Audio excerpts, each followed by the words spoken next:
Today we're going to be talking about some media hysteria with the first and only medication approved for pre-menopausal women for HSDD or Hypoactive Sexual Desire Disorder. It was recently approved, and there's been some, media discussion as well as issues related to safety and efficacy for this drug known as Flibanserin or the pink Viagra. This is ReachMD. I'm your host, Dr. Michael Krychman, and joining me today is a longtime friend, Dr. Lisa Larkin. She's a women's health internist, director of UC Women's Health Center at the University of Cincinnati College of Medicine. Lisa, thank you so much for taking the time out of your busy and hectic schedule to come and talk to us today about a very important issue that is really concerning to me. And for full disclosure, I'm on the advisory board for this company who owns this medication. So I wanted to bring somebody on the show to talk about fact versus fiction.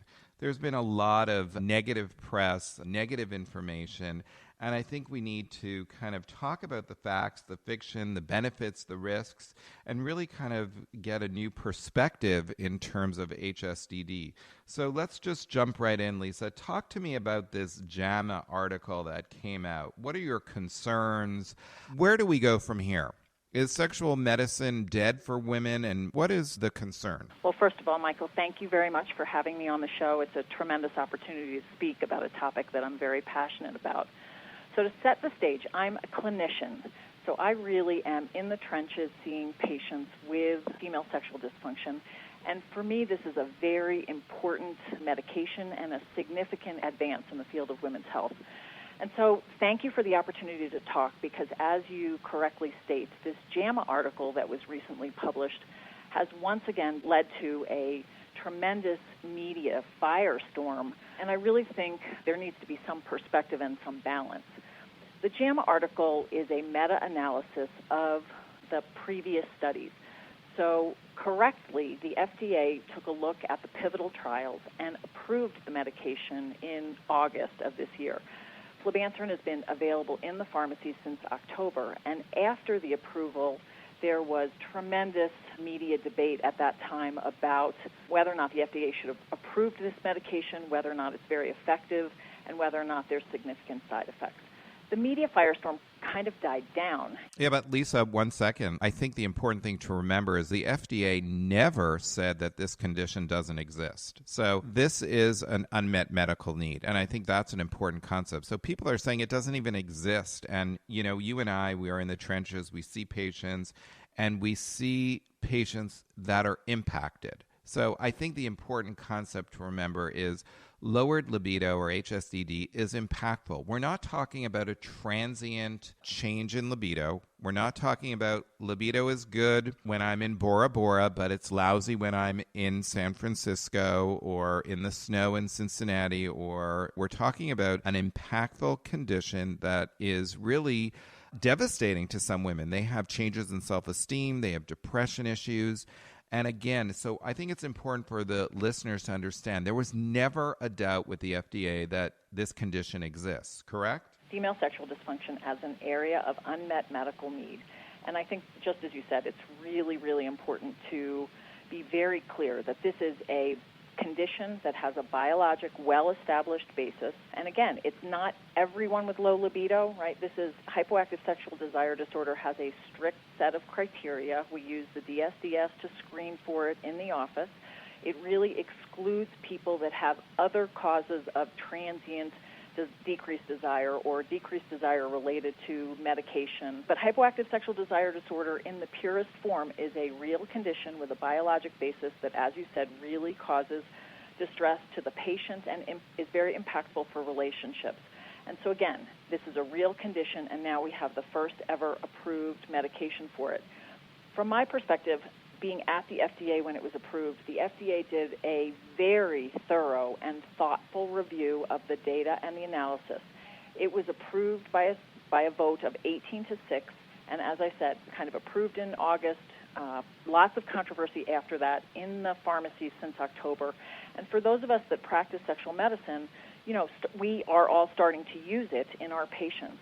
And again, selecting the correct patient to use this in, and then really talking about risks and benefits of this medication. Getting back to this JAMA article, I think what struck me as interesting is we're giving this medication 100 milligrams at night. And I'm still a little concerned that this meta-analysis included, 50 milligrams twice a day. We know that twice a day at 50 milligrams has increased adverse events and increased issues with the tolerability of the drug. So I'm really concerned about the quality of it. And what are some high-level points from this JAMA article that, in your clinical impression and opinion, really are problematic and really we need to reevaluate? So the biggest thing for me is, as you mentioned, this meta-analysis included not just the pivotal trials, but other trials that either had the incorrect dose, a different dosing schedule, or were discontinued early. And so the problem is when you have trials like that included in the meta-analysis, it skews the data against Flibanserin.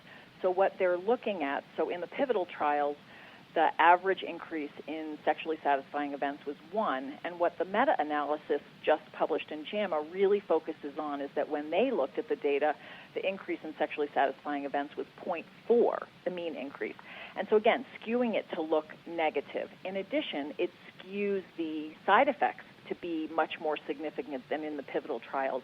And so again, just from understanding how you collect the data to do the meta-analysis, the way that because this study was using unpublished trials and trials with doses that we know have higher side effects and are not effective, it negatively skews the data. And so my feeling is, this is a published paper. It is a meta-analysis, but this should not be the last word on Flibanserin. What's very concerning to me is that the media attention has, again, this has created just a huge firestorm again.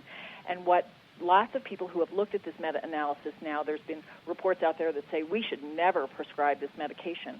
And for those of us, again, in the trenches, this medication is a non-hormonal, centrally nervous system acting medication. And when you really look at the side effect profile, it's really very similar to lots of other medications that we're prescribing. So for me as an internist, I'm very comfortable with using SSRI, SNRI, antidepressants, which have very similar side effect profiles.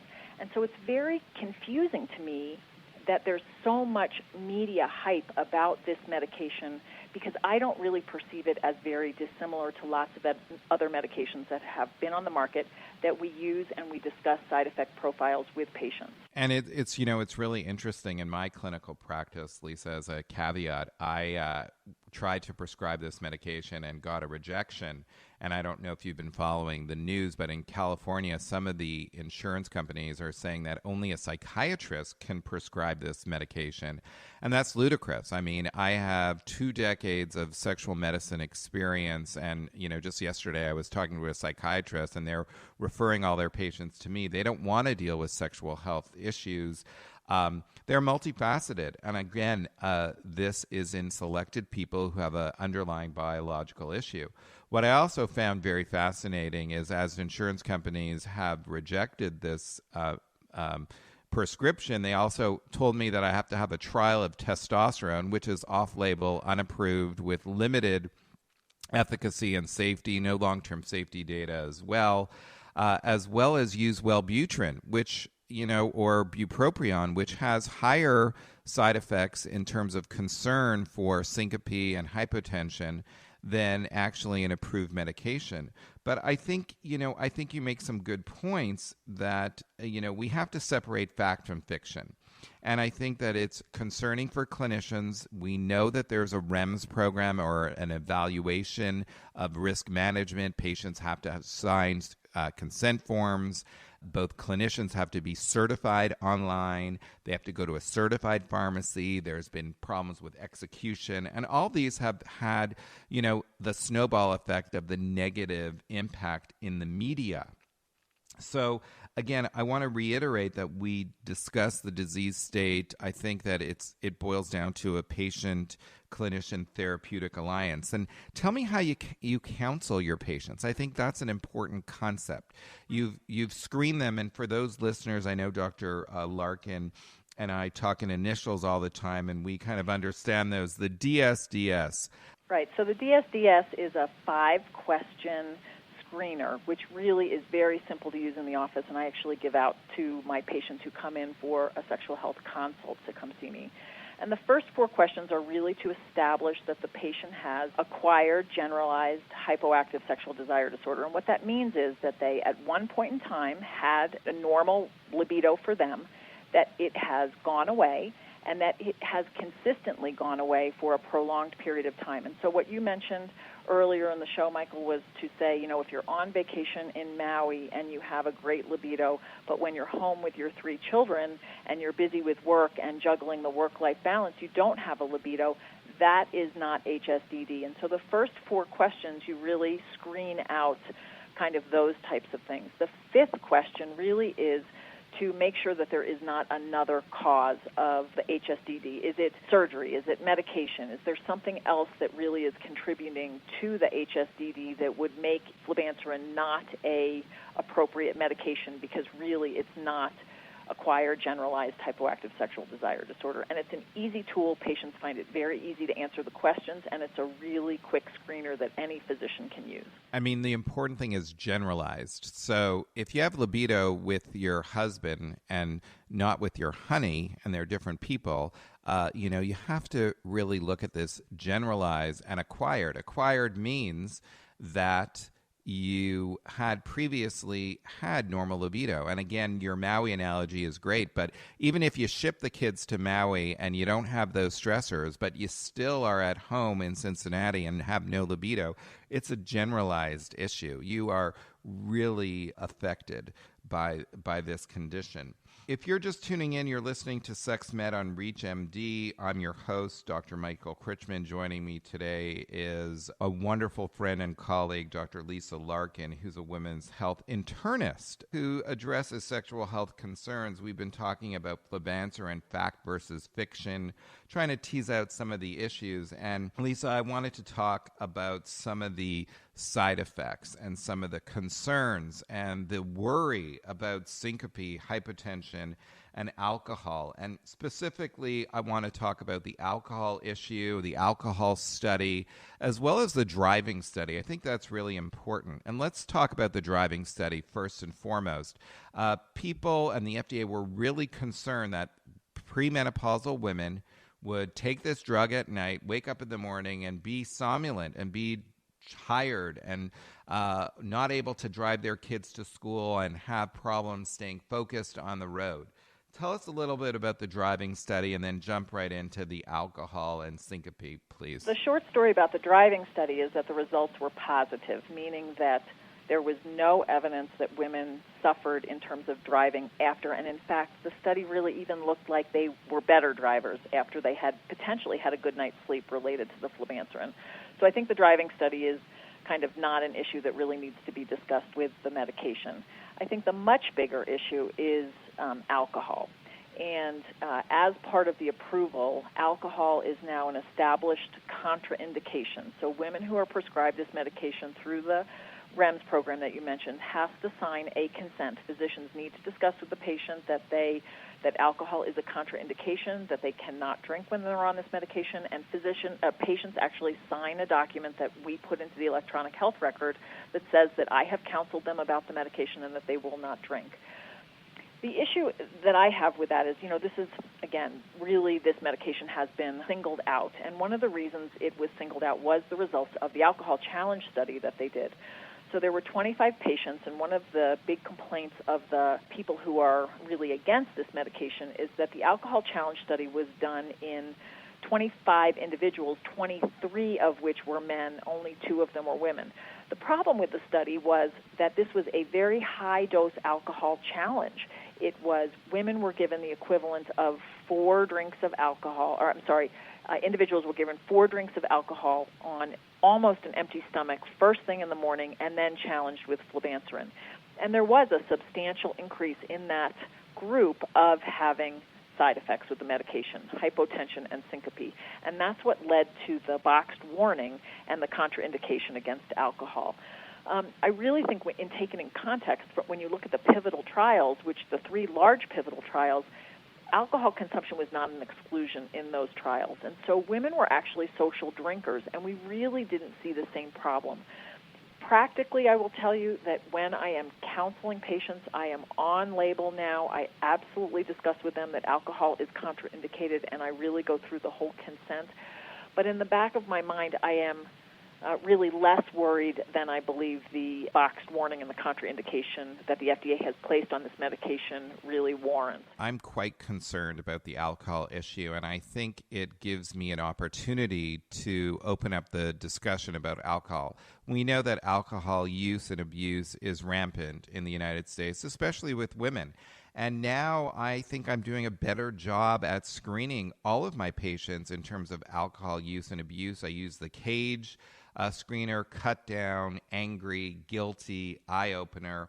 And to be frank with you, Lisa, if I have a woman who tells me she's having an eye-opener in the morning or 3 glasses of wine a day, we certainly have a bigger issue at hand to discuss, first and foremost, before we do a deep dive into her sexual health issues. We have to have caution. As clinicians, we don't want to do harm, but we also have to weigh the benefits and the risks and individualize. And, I know you and I agree when we say we have a war chest of a whole variety of things, from conservative approaches to more aggressive interventions in terms of treating and evaluating and easing the discomfort of patients. And it's our job to develop a therapeutic alliance between clinician and patient and pick and choose and offer interventions and discuss those concerns. Any last-minute thoughts about Flibanserin for our listeners? I think that they should be aware that they do need to be certified to prescribe.